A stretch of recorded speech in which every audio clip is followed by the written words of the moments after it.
कभी सोचा है? एक पेंटर और एक गार्डनर में इतना डिफरेंस भी नहीं होता। One works with colours, the other works with seeds. एक कैनवस पर ब्यूटी क्रिएट करता है और दूसरा सॉइल में। और शायद इसीलिए पोएट एक गार्डन को सिर्फ गार्डन नहीं मानती। She sees a painting, a masterpiece. But कैसे? कैसे सॉइल कैनवस बन सकती है? कैसे सीड्स ब्रश स्ट्रोक्स बन सकते हैं? Let's find out through this beautiful poem, canvas of soil. जब हम आर्ट शब्द सुनते हैं तो यूजुअली पेंटिंग्स, स्केचेस और म्यूजियम्स ही याद आते हैं। But Maya Anthony wants us to think differently. What if art सिर्फ colors और brushes तक limited ना हो? What if gardening is also an art? और what if nature खुद एक artist हो? ये ही ब्यूटीफुल आइडिया इस पोम के सेंटर में है। माया एंथनी ऑर्डिनरी चीजों में एक्स्ट्रा ऑर्डिनरी ब्यूटी देखना जानती हैं। जहां हम फ्लावर्स देखते हैं, वहां वो कलर्स देखती हैं। जहां हम गार्डन देखते हैं, वहां वो कैनवस देखती हैं। और इसी फ्रेश पर्सपेक्टिव को वो इस पोएम के थ्रू शेयर करती हैं। पोएम शुरू करने से पहले कुछ इंपॉर्टेंट वर्ड समझ लेते हैं। पैलेट मीन्स कलर्स, मिक्स करने वाला board. Hue means shade of colour. Canvas means painting बनाने वाली surface. Seep means slowly flow करना। Blossom means flower. Bloom means flower का फुली ओपन होना। और कोइंसिड मीन्स टुगेदर एग्जिस्ट करना। इन वर्ड्स को याद रखिए, पोएम अच्छे से समझ आएगी।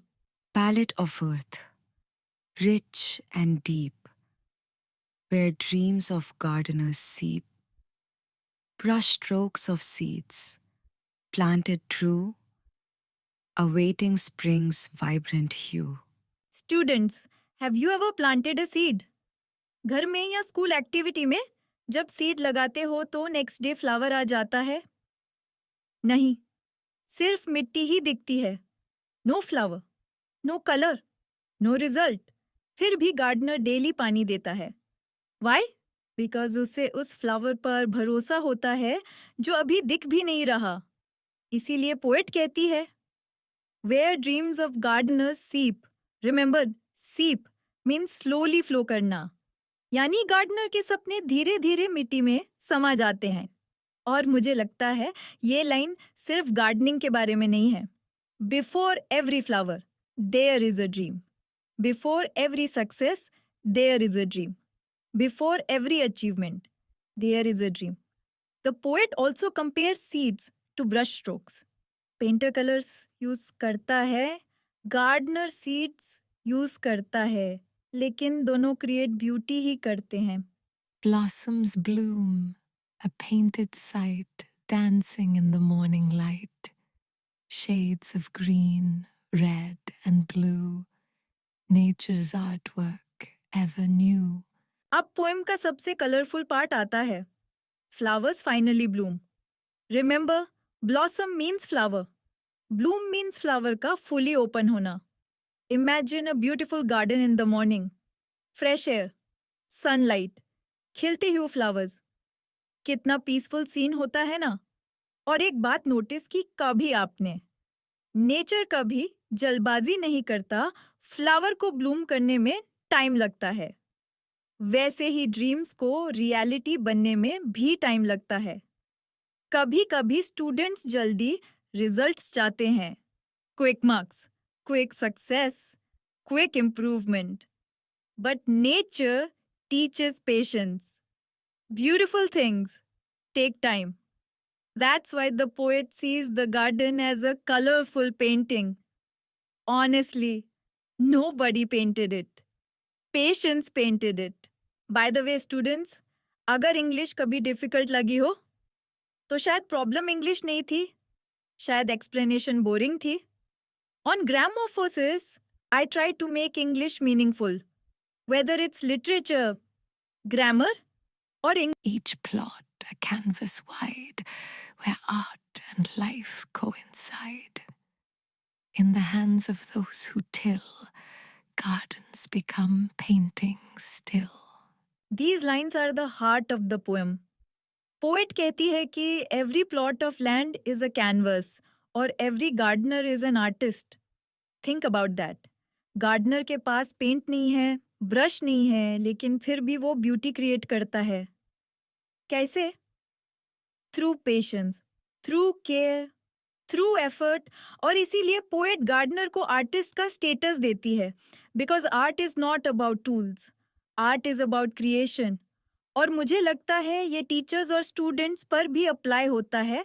A teacher plants ideas, a student nurtures दम, और एक दिन वो आइडियाज सक्सेस बन जाते हैं. Just like seeds become flowers. Remember coincide? It means together exist करना. यहाँ और लाइफ के गार्डन में एक साथ आ जाते हैं. Poem follows the rhyming pattern A A B B in each stanza, like in first stanza deep seep, true hue. ये regular rhyme scheme poem को musical और pleasant बनाती है. Poet ने कुछ beautiful poetic devices use की हैं. For example, metaphor. A metaphor makes a direct comparison between two unrelated things without using like or as.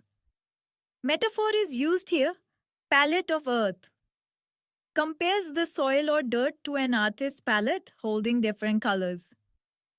Brushstrokes of seeds compares the act of planting rows of seeds to making brushstrokes with paint.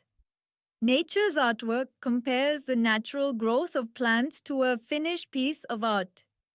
Each plot, a canvas wide, compares a garden plot to a blank canvas waiting for paint. Gardens become paintings still.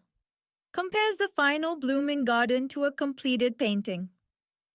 Imagery. It's a poetic device that creates pictures in your mind using words. It appeals to your senses. Spring's vibrant hue, morning light, and shades of green, red, and blue. Personification. Personification gives human qualities, emotions, or actions to non-human things. Blossoms bloom. Dancing in the morning light gives flowers the human ability to dance.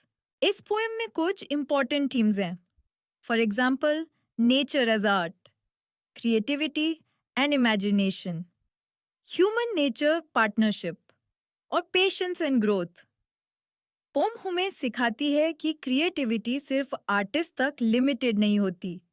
Nature और Gardner's भी creators होते हैं. अगर मुझे poem का message एक line में बताना हो, आई वुड से मत चिपना. Beautiful things take time, flowers take time, dreams take time, success takes time. और इसीलिए प्रोसेस पर ट्रस्ट करना जरूरी है. ग्रोथ स्लो हो सकती है लेकिन ब्यूटिफुल होती है. सरफेस लेवल पर ये पोएम गार्डनिंग के बारे में लगती है, बट रियल में ये लाइफ के बारे में है. Garden becomes a symbol of dreams. Gardener becomes a symbol of dedication. और ब्लूमिंग फ्लावर्स सक्सेस का सिंबल बन जाते हैं. पोएम हमें रिमाइंड करती है कि ऑर्डिनरी वर्क भी एक्स्ट्रा ऑर्डिनरी ब्यूटी क्रिएट कर सकता है. तो स्टूडेंट्स, आज हमने देखा कि ये पोएम सिर्फ फ्लावर्स एंड गार्डनिंग की बात नहीं करती. ये ड्रीम्स की बात करती है, पेशेंस की बात करती है, और उन लोगों की बात करती है जो क्वाइटली मेहनत करते रहते हैं. Because beautiful things don't happen instantly. They grow slowly, just like flowers. Before you go, tell me in the comments, who is the real artist in this poem? Nature, the gardener, या दोनों? I would love to read your thoughts. और अगर आपको class 9 to 12 literature, grammar या competitive exam English के videos चाहिए, comment below.